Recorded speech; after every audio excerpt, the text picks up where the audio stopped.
সকল সন্ত্রাসী কর্মকাণ্ডের তীব্র নিন্দা জানিয়ে ভারতের পাশে থাকার বার্তা দিয়েছে যুক্তরাষ্ট্র। সেই সঙ্গে দেশটি কাশ্মীরের পেহেলগামে সন্ত্রাসী হামলায় জড়িতদের বিচারের আওতায় আনার আহ্বান জানিয়েছে। শুক্রবার টেলিগ্রাফ ইন্ডিয়ার অনলাইন প্রতিবেদনে এই তথ্য জানানো হয়েছে।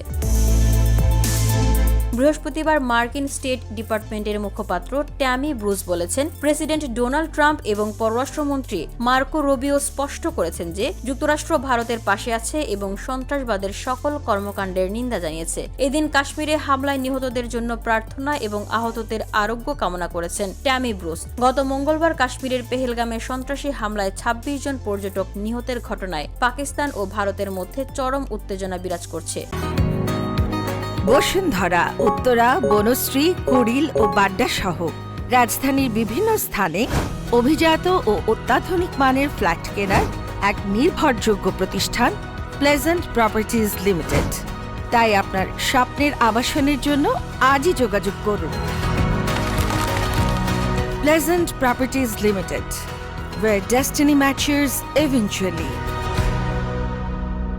এই হামলার দায় স্বীকার করেছে দ্য রেজিস্ট্যান্স ফ্রন্ট নামের একটি জঙ্গি সংগঠন। সংগঠনটি পাকিস্তান ভিত্তিক নিষিদ্ধ জঙ্গি সংগঠন লস্কর-ই তৈয়বার একটি শাখা। ধারণা করা হয় টিআরএফ এর পেছনে পাকিস্তানের গোয়েন্দা সংস্থা আইএসআই এর সমর্থন আছে।